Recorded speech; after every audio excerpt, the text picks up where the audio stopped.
Thought today I would like to start off by describing some business challenges and talk about how all of us in this room might be able to solve those challenges. So the first two are ones that we're familiar with, and then I'm going to give you a stock market tip. So no matter what happens, you're going to leave this session with some profitable ideas. So my first challenge is, of course, expense reporting fraud. It's a topic that is on the minds for many of us here. Decided to pick an example from 2014. It's the report from the Washington Examiner. They made a Freedom of Information Act request and found out that the U.S. Postal and Service General Inspector had found ongoing cases of fraud throughout the Postal Service. There was heavy use of cash withdrawals on corporate cards, and much of that cash went straight into the local casino coffers. There were charges for rental car, gas, and tolls that turned out to be for personal use. People had expense reports turned in on the very same days that they had taken personal time off. And when they found and confronted the employees, they suddenly remembered that they had accidentally used their corporate card for personal use and were anxious to reimburse the government. So this is we don't know how widespread this problem, how big a problem it is, but I think it's one that we think about all the time. It's not only a problem in the United States. I wanted to give you an international example. I picked this one because the 76-year-old lady who's sitting in this picture and is wheelchair bound, if you would look closely at the picture, she's wearing handcuffs. About 6 weeks ago, she was sentenced to 18 months in prison. She was a former lieutenant governor of the province of Quebec and was convicted of turning in fraudulent charges for more than $700,000, ski and golf outings. Legal fees went, as you might suspect, to her divorce lawyer, and dinner and birthday with friends. Sometimes when I look at this picture, I think it's very fortunate that in Chrome River, when you're approving an expense report, you don't see the picture of the person who submitted it. It might lead you to the wrong conclusions. So the second challenge, the second kind of business problem that I would like to deal with is really on a slightly different direction. With the advent of social media, you're now finding sites like this. This is the I Hate United Airlines Facebook page. It has thousands of posts on it. And it's a result of mountains of consumer complaints that have come since the merger with Continental Airlines. They've achieved the worst overall quality rankings. There are hashtags on Twitter called things like Avoid United. And people complain particularly about the attitude of the employees at that airline. And I know we have a personal story in our family. My wife was on a United Airlines trip. The luggage didn't arrive. And when she went to the baggage claim office to talk about it, the lady spent most of the time telling her she could hardly wait to get out of there and collect her pension. So it's clear that there's a customer service problem, and it's not unique to United. With TripAdvisor, 1 or 2 employees can now cause you to lose a tremendous amount of business between Yelp and OpenTable and TripAdvisor and Angie's List and all these different sources. A few disinterested, disengaged employees can have a tremendous impact on your overall business, or you may have an overall customer service problem. So that's my second topic that I would like to deal with. What can we do to stimulate outstanding customer service culture in our company? I promised you a stock market tip. So in 2006, Professor Fornell at the University of Michigan published a classic article showing one way to consistently beat the market. It's called the ACSI stock portfolio, and I'll give you the details on it a little bit later. But if you invested money in this portfolio in the year 2000, it's now worth more than 5 times as much as if you had invested in the Standard & Poor's index over that same period of time. So we'll come back and I'll give you the secret of this index. So I'd like to talk about what I think the common theme between my two challenges might be. And one of those is employee burnout. So let's look at what burnout might be. That lady in the baggage claim department was certainly burnt out. It's the lack of fulfillment and satisfaction in their careers. It's staff responding in negative and callous ways. They're just burnt out. There's been considerable study of this phenomena of employee burnout, so I thought I'd like to share with you a way of measuring burnout. It's called the Maslach Burnout Inventory. It's a result of the work of Professor Christina Maslach at Stanford. So you don't have to take this test out loud, but I thought we would just sort of take it together for a few minutes and see how you rank on the Maslach Burnout Inventory. Number 1, I feel emotionally drained from my work. Never, sometimes, or every day. Number 2, I feel used up at the end of the workday. Never, sometimes, every day. Or let's just skip to question number 7. Sorry. I feel I'm making an effective contribution to what this organization does. Never, sometimes, or every day. So you don't have to answer out loud. I'm not going to ask you to raise your hand if you're feeling high on the burnout inventory. But it's clear from the studies of this, when they categorize the results of this burnout inventory, that there are 3 dimensions to burnout. One is exhaustion. It's probably the most dramatic of the dimensions. It's not only physically being exhausted, but it's emotionally exhausted, simply out of empathy. You're no longer able to care anymore. Dimension number 2 is cynicism. It really follows on the heels of exhaustion. It's the depersonalization of your business. You start to put a distance between yourself and your customer, or between yourself and the service recipient that you're working with. And number 3 is ineffectiveness. That feeling no matter how hard you work, you're simply not able to make a difference every single day. Now, in the beginning, people thought burnout is related to maybe depression or anxiety. And as a result, they came up with 4 strategies that I think we're probably all familiar with. So strategy number 1 to cope with burnout is suck it up. Just grin and bear it and deal with it. That's the one that I was raised on in my family. Number 2 was get away from it all, take a vacation. Number 3 was give up, quit your job. And number 4 was go to a therapist. So let's hold on, and I hope before the end of this talk to provide you with some additional coping therapies. So we're going to switch direction a little bit, and I'd like to introduce you to Professor James March. He's one of the leading business thinkers of our generation. He's Professor Emeritus at Stanford. There's a great YouTube video he has if you have a chance to look at it. And he's made a statement that I'm a huge believer in, that leadership involves plumbing as well as poetry. Really, to get your organization properly running, you have to have good plumbing. Right? Before we wonder about how to deliver excellence and how to go from good to great to fantastic to awesome, right? You have to have the basic plumbing operating in your business.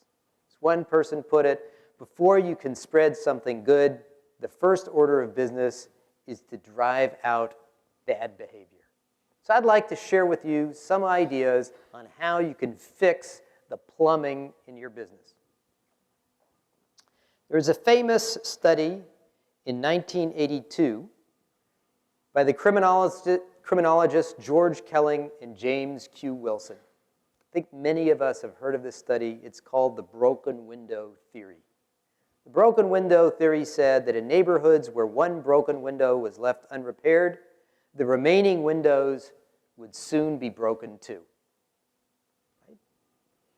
Just allowing a little bit of bad behavior to persist suggests that no one's watching, no one cares, and more importantly, other people feel they're going to be able to get away with doing even worse. New York City famously adopted the broken window theory, and the police over there started prosecuting people for graffiti and panhandling and minor crimes, and there was a dramatic turnaround in the overall crime rate in New York City, which was much attributed to the following of this theory. People will behave badly if they think they're anonymous, if they think there's no one cares, or if they think there's a feeling of injustice. So certainly one strategy for fixing the plumbing in a company is worry about the broken windows. There's a great article called "Good Lamps Are the Best Police" in the Journal of Psychological Science in March 2010. And I thought I'd share it with you. The point of this article was that people behave worse in dark places. It's really a fascinating thing. It turns out that people feel more anonymous. When the lights are dim, that's why we have the lights up here a little bit. When the lights are dim, people will behave badly because they have the perception of anonymity. So to put it in the words of the authors of this study, the illusion of anonymity disinhibits self-interested and unethical behavior. To give you a very extreme example of that, one of the most fascinating parts of this study was the effect of wearing sunglasses. They found out that wearing sunglasses increased dishonesty and self-interested behavior. This man thinks that by wearing sunglasses, he can just go in and invade another country, right? It's pretty clear that when you see a little toddler and the toddler covers his eyes and thinks that no one can see him because his eyes are covered, that thinking is actually embedded in our brains in some way. So the point is that by shining light, by making people aware that they are not anonymous, that they can be seen, by eliminating the illusion of anonymity, we can drive better behavior. I'd like to share one third strategy with you for fixing the plumbing. This is from another research study that found out that you can give people a little ethical nudge, they call it. So for example, in this study with a major US insurance company, it was Professor Francesca Gino of Harvard University and her colleagues, found that people who signed the statement, "I promise the information I am providing is true," prior to reporting their annual mileage, all they had to do is put the statement at the top of the page, were significantly more honest in their reporting compared to those who reported first and then signed at the bottom of the page. That's a remarkable result, and it means that if we just remind people of their ethical obligations, we can prevent them from making small indiscretions, and small indiscretions lead to bigger and bigger indiscretions, and people can easily slide down the slippery slope. So I think our first set of ideas was how to fix the plumbing in a business, to eliminate bad behavior, whether it be through getting rid of the broken windows or shining a light or giving people an ethical nudge. But clearly, we need to be able to do a little bit better than that to get our company to the next level. So to paraphrase the words of Professor March, we not only need to worry about the plumbing, we also need to think about the poetry in our business. So I'd like to go back to the topic that we started with, which was a little bit the concept of how to deal with burnout. And we looked at burnout from the negative perspective. And it might come from the origin. One of the very first uses of that word burnout was from a 1961 Graham Greene novel called A Burnt Out Case. I'll read to you the Wikipedia summary. That's how my daughter went through high school. The Wikipedia summary of this book. A famous architect is fed up with his celebrity, no longer finds meaning in art or pleasure in life, so he quits his job and moves to a leper colony in the Congo. So that's how people thought of burnout, right? You feel burnt out, you don't feel satisfied, you quit and you go away. But I think today, people realize that burnout is actually the absence of employee engagement. That exhaustion is not a disease in itself, it's simply the lack of energy. Cynicism isn't the core problem. You don't solve it by taking medication, right? Cynicism is the absence of involvement. And ineffectiveness is the absence of efficacy, the lack of giving our people the right tools to accomplish things. So rather than just focusing on the negative, what we can do is focus on the positive. We can say, well, how do we deliver vigor and dedication and absorption and turn people from perhaps burnt out cases to engaged people? So I'd like to suggest that the way to go about this is for companies to think about their employees as valuable resources. Don't look at the goal as providing great customer service, let's say, or a great customer experience. Make sure that you start by treating your employees at least as well as you plan to treat your customers. One of the great advocates of this is the CEO of Starbucks, Howard Schultz. You've probably noticed that there aren't big Starbucks TV commercials, and there aren't Starbucks radio ads, and there's not Starbucks ads all over the place, right? They take that money and they largely invest it in their employees in building great experience through providing empowered employees. Let me read to you a quote from Mr. Schultz. "Employees are the true ambassadors of our brand, the real merchants of romance and theater, and as such, the primary catalysts for delighting customers." So to build engaged employees, what can companies do? They can invest in training. They can make employees a priority in their day-to-day operations. They can assist in work-life balances. And to get this message across to everybody in the company, you can create an employee brand. So just as a consumer brand, people identify with the company and start to find meaning in the brand, employees can connect to their internal brand. So a brand helps people understand what are the differentiators, what's the culture, what kind of people work here. So I'd like to share with you 3 internal brands. The one that I particularly love is Google's, which is do cool things that matter. That's a brand that helps the employees understand what they're trying to accomplish at Google. Miller Coors, great people make great beer. For sure, a true statement. And our hosts here are famous perhaps almost more than any other company for building great internal brand. Here's the Disney one, where your work touches lives. Now, Disney not only practices it, turns out they preach it as well. Disney has a Disney Institute where they help other companies practice their brand. So here's a quote from the blog posted by the Disney Institute. "In our experience, the best ways for companies to create emotional connections with their customers is by ensuring that every interaction delights them. To do that, you need more than great products. You need great, motivated, empowered people at the front line.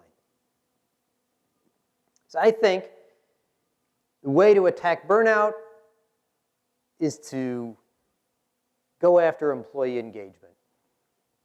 Now, the problem with this is we need to show the hard-nosed people who run our companies that this actually pays, that this is a strategy that makes economic sense.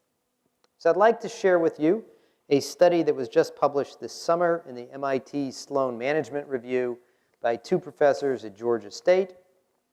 And they found that the companies that had the highest employee engagement, they actually measured employee engagement, with the companies that had the highest growth in profits and the companies that had the lowest employee engagements, or in my terminology, the highest burnout rates, were of course the companies that had the lowest growth in business profits.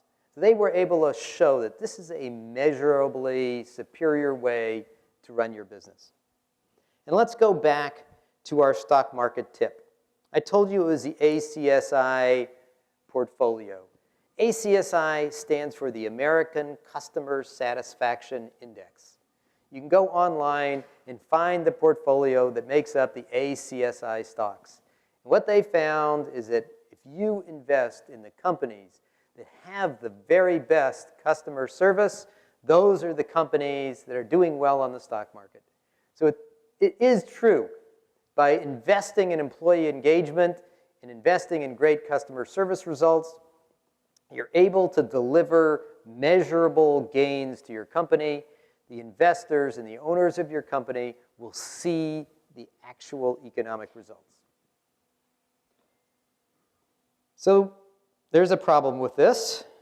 For those of us at the Chrome River Conference, not many of us in the room have the power in our organization to create an internal brand. Not many of us have the ability to actually change the corporate culture and make them value employees and fix the plumbing. So I'm going to give you a different strategy. I once heard a line that said, there are 3 ways to get a task done. Number 1, do it yourself. Number 2, hire somebody. Number 3, forbid your children to do it. So I'm going to attempt to give you a 4th method for getting things done in your organization.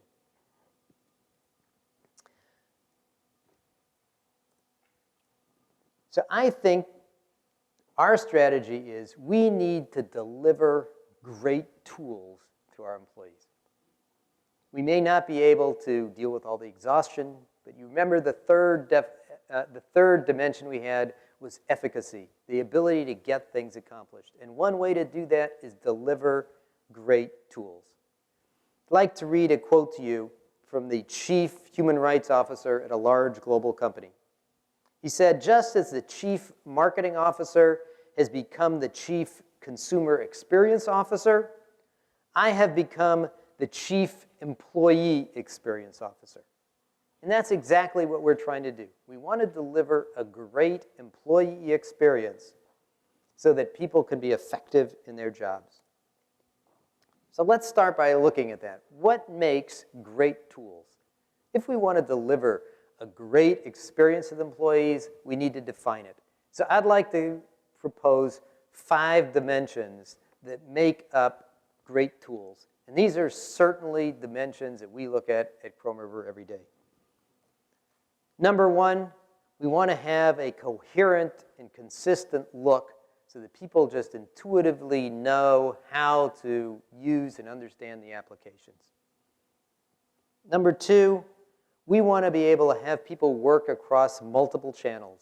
Today, people want to work at their desk, on email, on a browser, God forbid on paper. We want to be able to give people every method of working across a set of tools. Dimension number 3, I used to have a goal saying an application should be easy to use.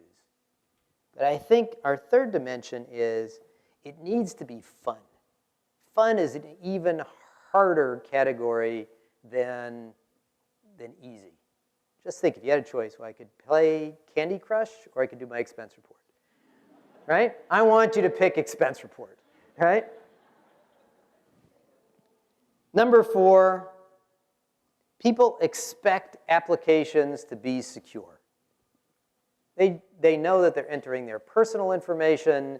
They know that they're entering company confidential information into the system. There's an expectation that security has to be part and parcel of what we deliver. And number 5 is people are looking for fresh, new improvements constantly. They're not looking for the annual upgrade to the system, right? They're looking to find out that every day, every week, there's something new to make the product better and keep it fresh. So as one consultant phrased it, one expert, create a great employee experience so those employees can deliver a great customer experience. So part of what we need to do, and those of us in the room, I believe, have the control and power to do, is deliver a great customer experience and create engaged employees through that. So we can ask again, is there any evidence that people actually care? So I'd like to quote one more time from the 2015 report on digital business. In this report, 80% of employees said that they preferred to work for a company that they viewed as a digital leader, and that was across age groups. So giving your people great tools is something that helps you attract talent. Imagine you started a new job, you walked in, and they said, here's your Windows XP computer and your BlackBerry, right? You would wonder, is this a company that's going to be able to compete and survive?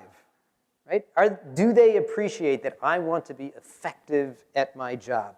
So people look at the tools you provide. It creates an important part of the internal brand and culture of what you're doing. I think today, one of the biggest trends that we're seeing is what we call the consumerization of business applications. That people today use Dropbox at home, they use Evernote, they track their expenses on Mint at home. They're expecting that same level of consumer experience to be delivered to them in their business applications. And if you do that, it creates this fun, engaged environment that we're trying to create. The theme of our Cascade conference, as Dave said, is evolve. But it's not only about the evolution of Chrome River, it's also about your ability to deliver constantly innovative tools to the people that you're working with. If you do that, then they'll start to respond by being an engaged team that you're working with. Now, it's very easy for me to come and say these things to you. And you're probably saying, all right, well, you're the CEO of Chrome River, you know. Are you doing this inside of Chrome River? Are you practicing what you're preaching? So I went to the unambiguous source of truth. Some of you may be familiar with it, a website called Glassdoor. And I went to the Glassdoor website and went to the Chrome River page. And I thought I would share it with you. 100%.